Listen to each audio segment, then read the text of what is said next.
En crisis, qué pasa con la inflación, con el dólar, con la negociación, con el Fondo Monetario Internacional, la cuestión de las paritarias y por supuesto un hecho reciente que es la inauguración de este gasoducto Néstor Kirchner que promete cambiar algunas cuestiones y podría beneficiar a la economía argentina.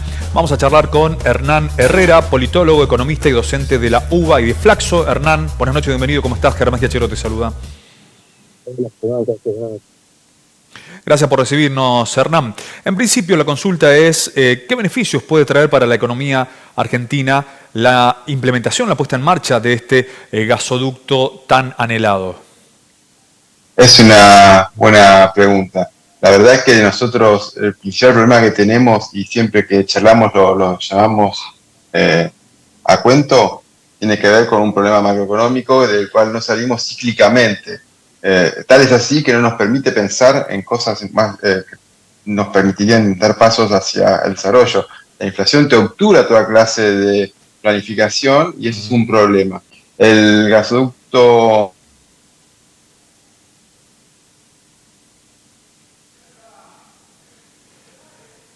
Vamos a ver si podemos retomar el contacto con Hernán Herrera. Hemos perdido allí la comunicación con este politólogo, con este economista, que estaba comenzando a hablar respecto de la importancia de la inauguración de este gasoducto denominado Néstor Kirchner y que mostró una imagen de unidad entre el presidente Alberto Fernández, la vicepresidenta Cristina Fernández de Kirchner y también quien es el precandidato presidencial por Unión por la Patria, Sergio Massa, actual ministro de Economía, sobre el cual pareciera concentrarse gran parte del consenso dentro del oficialismo. Retomamos el contacto, Hernán, que habíamos perdido.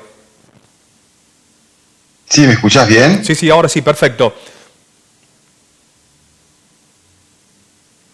Adelante, veníamos hablando de la cuestión del gasoducto, de la importancia. Ahí perdimos el contacto.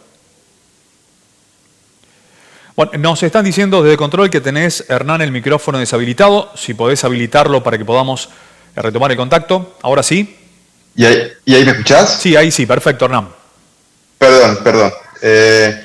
Estaba contando que tenemos problemas macroeconómicos y justamente parte de esos problemas macroeconómicos tienen que ver con la importación de gas y la importación en general. Cuando la economía argentina crece, tiene, en principio, teóricamente, una...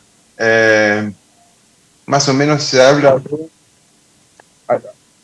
un aumento muy importante de importaciones porque la economía requiere cada vez más bienes de capital, más bienes intermedios, más energía. Entonces, a medida que la economía crece, requiere más importaciones. Y esta economía actual tiene una situación muy particular, que es una economía con una oferta muy grande, una oferta que está creciendo y que requiere cada vez más importaciones. Y eso se nota mucho en los valores de los balances de pagos cambiario o que hace el INDEC.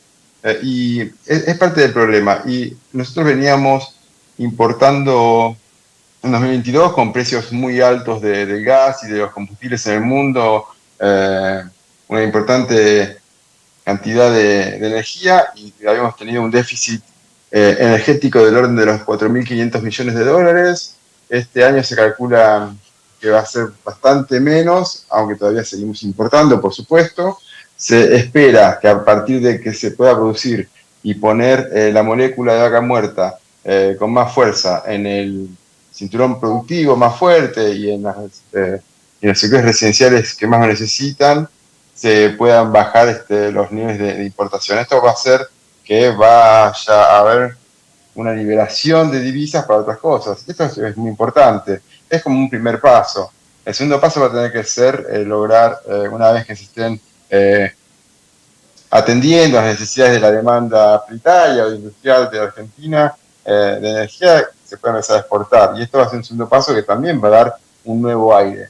Se espera que hacia el año 2030, 2032 más o menos, de acá a 9 años, el complejo hidrocarburífero o de gas en particular, pero también incluye al petróleo, tenga un nivel de exportaciones similar al de la soja, al complejo sojero. Entonces, imagínate, estamos hablando de algo muy fuerte, ¿no? De algo que realmente va a tener mucha importancia para la Argentina. Claro, la cuestión, Hernán, aparece en el mientras tanto, ¿no? Con una inflación galopante que no permite, lo decías vos, planificar lo suficiente o lo adecuado para hacer frente a una crisis económica, financiera que parece no tener fin y que sobre todo se hace sentir donde más duele, en los bolsillos de cada uno de nosotros, de cada uno de los trabajadores y de aquellos que no tienen trabajo, lamentablemente. Sí, vos acá tenés como para empezar a atar, y seguramente no haya tiempo, ¿no? Pero tenés para atar las distintas cuestiones que estamos trabajando y estamos charlando.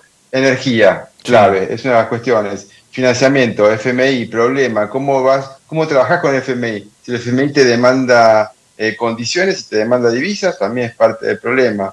Eh, Oferta, te requiere cada vez más importaciones. Salarios, si vos no lográs que te acompañen los salarios, no te acompaña la sociedad, entonces no puedes sostener políticas de Estado a largo plazo productivas, si es las que tuvieras, ¿no? Digo, es parte del problema y todo está relacionado. Yo lo que quiero destacar es que en este momento es una situación de Argentina muy particular. Yo no sé si se vivió algo similar en otra época. ¿Por qué?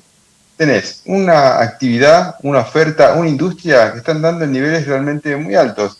Vos comparás los niveles industriales actuales y se acerca a los niveles de 2013, 2011, quizá no tanto, pero te estoy marcando los niveles más altos de los últimos tiempos. 2011, 2013 son muy buenos niveles industriales. Y hoy estás más o menos por ahí. Pero en esa época, 2011 y 2013, tenías salarios que iban creciendo, que crecían cada vez más, una inflación controlada, un balance de pagos medianamente bajo control. Hoy estás en las antípodas de eso, un balance de pagos que no sabes qué te va a pasar en 2 días, pues si no arreglás con el FMI tenés un nuevo problema, lamentablemente, si no lográs que salir de la sequía, te va a ser otro problema. Entonces ahí tenés una situación bastante poco común para nosotros, una industria volando, una producción volando, la calle tiene empleo, o sea, empleo hay, pero lo que no hay es salario, lo que no hay es estabilidad nominal de los precios, ¿no? Y al mismo tiempo eso pasa porque no hay garantías de que en el mediano plazo se pueda sostener. De hecho, en el corto parecía que tenemos algún problema. Más allá de que empezamos a desarmar distintas cuestiones, ¿no? Porque nos venimos a enterar, nos estamos dando cuenta que al final, cuando tanto hablamos de reservas netas, y parecía que cuando estábamos en 500 millones de dólares de reservas netas, ya no íbamos a poder tener más economía, y sin embargo hoy estamos en 6.000 millones negativos de reservas netas, y esto tiene que ver con cuestiones contables, con cuestiones de la manera como se calculan las reservas, pero las reservas hay, entonces se está sosteniendo la economía. La pregunta es, en el mediano plazo, ¿le encontramos la vuelta y aterrizamos para poder planificar e ir para adelante mejorando los salarios, que es lo que estamos necesitando como sociedad, o viene un cimbronazo nuevo? Bueno, esa es una discusión que se va a dirimir también políticamente, porque probablemente si la sociedad vota a fuerzas políticas que tienen un modelo de acción que está vinculado al ajuste y la devaluación, probablemente no haya ninguna estabilidad posible, ni aunque se pueda, ¿no? Porque justamente pareciera que hay sectores que fuerzan estas variables con problemas. Por el FMI, ¿por qué entró en 2018? Era parte de un modelo que obviamente no le convenía al país, digo, está clarísimo. Ya lo discutimos varias veces en otras charlas. Entonces, la cuestión es, tenés un problema claramente macroeconómico que forma parte de una realidad que no la cambiás solamente con voluntad política, pero por supuesto necesitas voluntad política para cambiarla. ¿Se entiende, no? O sea, no la vas a cambiar solo con voluntad política, necesitas que vayan ocurriendo cosas, pero si no tienes la voluntad política, no va a cambiar. Es imposible. Digo, si no querés ir para allá, no vas a ir para allá. Esa es la discusión acá. Entonces, la elección en este año va a tener impacto también en cómo se desarrollen los hechos. Entonces, se empiezan a jugar. Fíjate que estamos en una época muy, muy rara. Tenés mucha actividad, malos salarios, bajo desempleo, la gente muy estresada al mismo tiempo, sectores que vuelan en ventas, pero sectores que pasan hambre, problemas financieros y de financiamiento porque no encontrás la vuelta de la deuda con el FMI, la energía que te está brindando una oportunidad histórica, como se suele decir, pero hay que darle un camino de mediano plazo y largo plazo con mucha estabilidad a eso para que funcione. Bueno, entonces es una situación bastante compleja y bueno, la pregunta es cómo salimos de esta situación y qué puede llegar a pasar. La verdad es que no es fácil de de preverlo, pero creo que entra en esta discusión, ¿no? De cómo se va a acomodar el escenario político atrás de estas cuestiones macro. Hernán, te agradecemos el contacto, nos gustaría conversar un rato más. Bueno, queda la cuestión por ahí de ver si percibís, te pido una respuesta breve por favor, ¿percibís algún tipo de plan serio y responsable por parte de los candidatos? ¿Si has escuchado algo razonable para enfrentar esta crisis, este escenario que es complejo, sobre todo de cara a las PASO y a las presidenciales de octubre? Sí, yo creo que en este momento el que tiene el plan que busca justamente aterrizar esto para pegar un salto para adelante pareciera ser el oficialismo.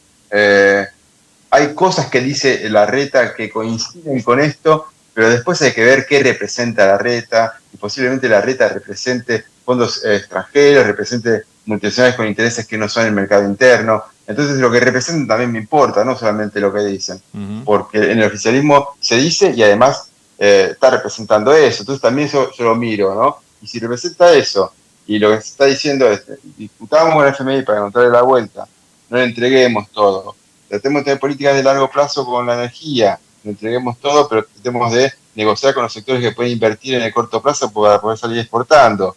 Pensemos en el litio, pensemos en el cobre, pensemos en el GNL. Bueno, hay una mirada de lo que se puede dar como oportunidad, y al mismo tiempo seguir desarrollando los sectores que ya están en buen nivel, como te venía diciendo, ¿no? Industria, agroindustria, bueno, tenés un montón para laburar ahí. Entonces, lo más serio me parece que va por ahí, y lo menos serio te diría que va por el lado de los que están pensando en dolarizar como un atajo. Por supuesto es lo menos serio, porque para poder dolarizar primero tenés que llevar el tipo de cambio a un nivel donde los sueldos bajarían muchísimo más todavía. Entonces, parecía que es lo menos serio, y además no creo que la sociedad desde este punto tan bajo esté dispuesta a aguantar un cimbronazo como que propone una dolarización. Si estuviéramos en un punto más alto, capaz que es otra discusión, pero desde este punto me parece inviable, ¿no? Entonces, un poco esos son los extremos que encuentro. Te agradecemos, Hernán, por este contacto, gracias como siempre. Gracias, suena muy bien. Hernán Herrera.